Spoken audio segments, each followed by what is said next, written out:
امام الانبیاء کہیں یہ ان سے بہتر ہے، افضل ہے، کیا ہمارا دل مانتا ہے؟ ہمیں تو کوئی کہے نا بھئی 1,00,000 روپیہ دوں گا، یہ فرض بھی چھوڑ دو، کعبے کے رب کی قسم ہے ہم سارے فرض چھوڑ کے بھاگ جائیں گے 1,00,000 روپے کے لیے، لائن میں لگ جائیں گے۔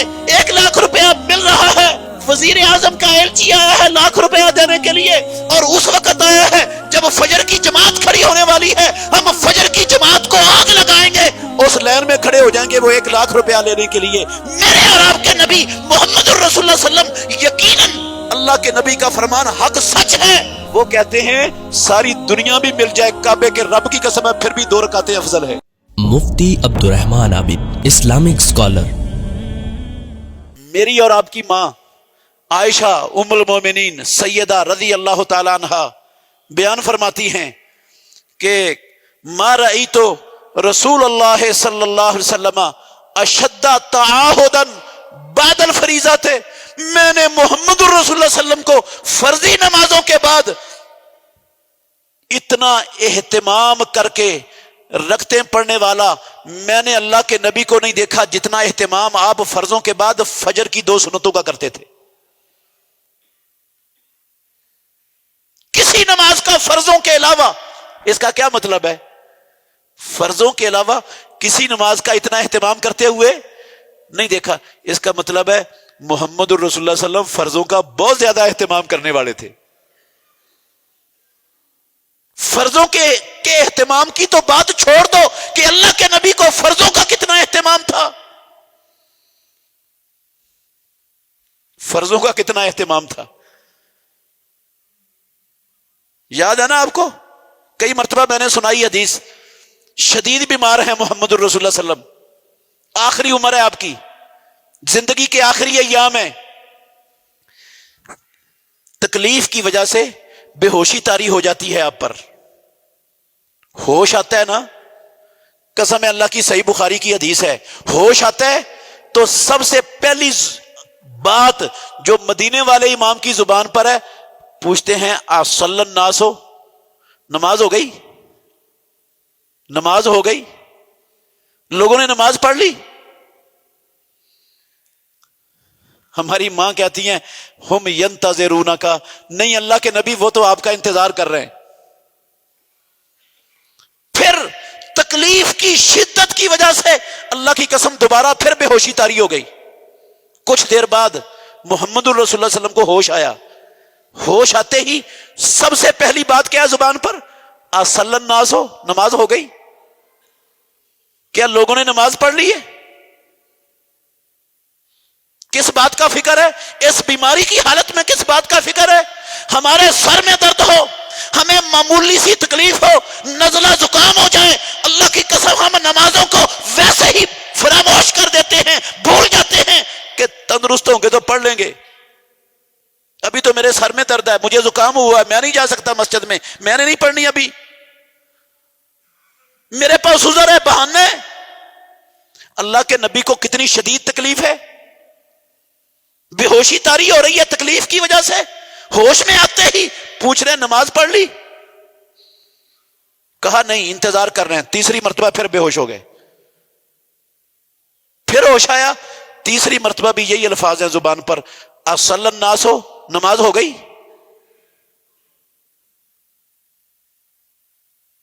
وہ فرضوں کا اتنا زیادہ اہتمام کرنے والے نبی، اور فرضوں کے بعد ہماری ماں کہتی ہے سب سے زیادہ اہتمام پیارے پیغمبر کس کا کرتے تھے؟ یہ فجر کی 2 سنتوں کا۔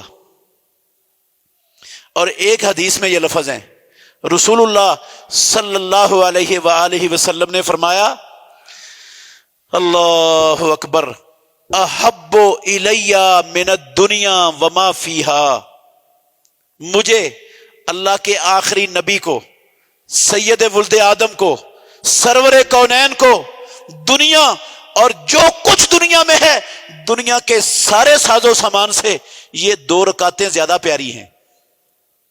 مجھے دنیا کی کوئی شے اتنی پیاری نہیں جتنی پیاری مجھے کیا ہے، یہ 2 سنتیں ہیں فجر کی۔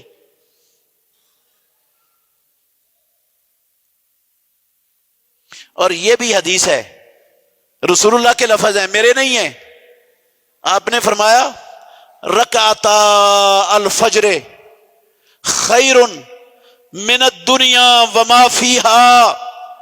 مسلمانوں، محمد الرسول اللہ کا کلمہ پڑھنے والوں، رکعتا الفجر، فجر کی 2 سنتیں، فجر کی 2 رکعتیں، خیر من الدنیا وما فیہا. میں اللہ کا نبی محمد الرسول اللہ صلی اللہ علیہ وسلم اللہ کی وحی والی زبان سے میں اعلان کر رہا ہوں دنیا والوں کے لیے، خیر من الدنیا وما فیہا. ایک طرف ساری دنیا اور ساری دنیا کا ساز و سامان ہو، دوسری طرف یہ فجر کی 2 سنتیں ہوں. یہ 2 سنتیں ساری دنیا اور ساری دنیا کے مال و دولت اور ساز و سامان سے افضل اور زیادہ بہتر ہے. کیا مطلب ہے زیادہ بہتر ہونے کا؟ کیا مطلب ہے؟ 2 چیزیں ہیں میرے اور آپ کے سامنے. ایک طرف ہمیں یہ پیشکش ہو رہی ہے کہ ساری دنیا کا ساز و سامان لے لو، سونا چاندی، یورو، پاؤنڈ، ڈالر، ریال، ہر شے لے لو. اور دوسری طرف موقع مل رہا ہے 2 رکعتیں سنتیں پڑھنے کا، فجر کی 2 سنتیں.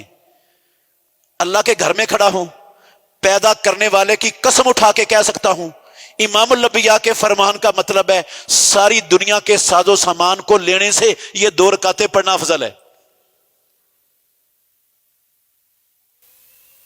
امام الانبیاء کہیں یہ ان سے بہتر ہے، افضل ہے. کیا ہمارا دل مانتا ہے؟ ہمیں تو کوئی کہے نا بھئی 1 لاکھ روپیہ دوں گا، یہ فرض بھی چھوڑ دو، کعبے کے رب کی قسم ہے ہم سارے فرض چھوڑ کے بھاگ جائیں گے 1 لاکھ روپے کے لیے. فرض چھوڑ دیں گے، لائن میں لگ جائیں گے. 1 لاکھ روپیہ مل رہا ہے، وزیر اعظم کا ایلچی آیا ہے 1 لاکھ روپیہ دینے کے لیے، اور اس وقت آیا ہے جب فجر کی جماعت کھڑی ہونے والی ہے. ہم فجر کی جماعت کو آگ لگائیں گے، اس لائن میں کھڑے ہو جائیں گے وہ 1 لاکھ روپیہ لینے کے لیے. میرے اور آپ کے نبی محمد الرسول اللہ صلی اللہ علیہ وسلم یقیناً اللہ کے نبی کا فرمان حق سچ ہے. وہ کہتے ہیں ساری دنیا بھی مل جائے کعبے کے رب کی قسم ہے پھر بھی 2 رکعتیں افضل ہے. ہمارے نزدیک کیا قدر ہے ان رکعتوں کی؟ ہم ان کی کتنی اہمیت سمجھتے ہیں؟ ہم ان رکعتوں کا کتنا اہتمام کرتے ہیں؟ ہمارا ان رکعتوں سے کیا تعلق ہے؟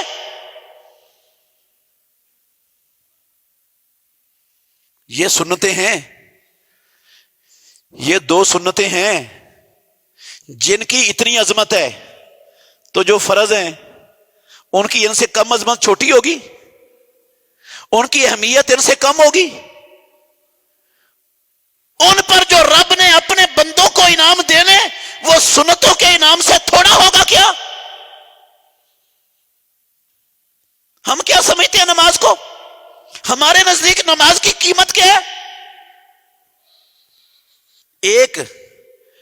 ایک چھوٹی سی چند ٹکوں کے گاہک کی خاطر ہم نماز کو قربان کر دیتے ہیں. گاہک کو سودا پہلے دینا ہے، فرضوں کو قربان کر دیتے ہیں. ہم کہتے ہیں سنتیں نہ بھی پڑھیں گے تو کوئی گناہ نہیں ہے، کوئی نہیں، یہ گاہکوں کو پہلے فارغ کر لیں. بھئی گاہکوں کو فارغ کر کے کتنا کو منافع کما لوں گا میں اتنے سنتوں کے ٹائم میں؟ یہ سنتیں تو ساری دنیا کے ساز و سامان سے قسم ہے اللہ کی افضل ہے، بہتر ہیں. اور یہ میرے لفظ نہیں، ناطق وحی کے لفظ ہیں. لیکن ہمیں اللہ کے نبی کے فرمان پر یقین ہی نہیں ہے. یقین ہوتا تو سوال ہی پیدا نہیں ہوتا تھا. یہ کیفیت ہوتی جو آج معاشرے میں مسلمانوں کی ہے.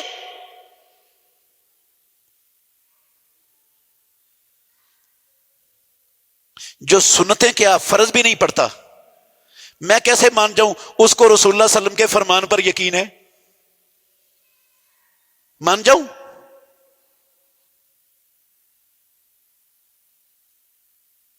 کس لحاظ سے مانوں؟ اس ماننے کا جواز کیا ہے؟ مجھے جواز بتائیں، کس جواز کی بنا پر مانوں میں کہ وہ نبی کے فرمان پر یقین رکھتا ہے؟ یہ بندہ دکان کھلی ہے اذان کے بعد، فیکٹری چل رہی ہے، کارخانہ چل رہا ہے، نماز کی پرواہ کوئی نہیں، فرضوں کی پرواہ کوئی نہیں. میں کیسے مانوں اس کو رسول اللہ صلی اللہ علیہ وسلم کے فرمان پر یقین ہے؟ یہ اللہ کے نبی کے فرمان کو سچا مانتا ہے؟ اللہ کی قسم نہیں مان سکتا میں. سچا مانتا ہوتا یہ کیفیت ہوتی نا جو ہمارے بازاروں کی، ہماری منڈیوں کی، ہماری مارکیٹوں کی بنی ہوئی ہے. ہمارے گھروں کی، ہمارے محلوں آبادیوں کی جو کیفیت ہے یہ ہوتی نہ کبھی. بہترین صدقہ جاریہ حاصل کرنے کے لیے اس ویڈیو کو لائک، کمنٹ اور شیئر کرنا مت بھولیں.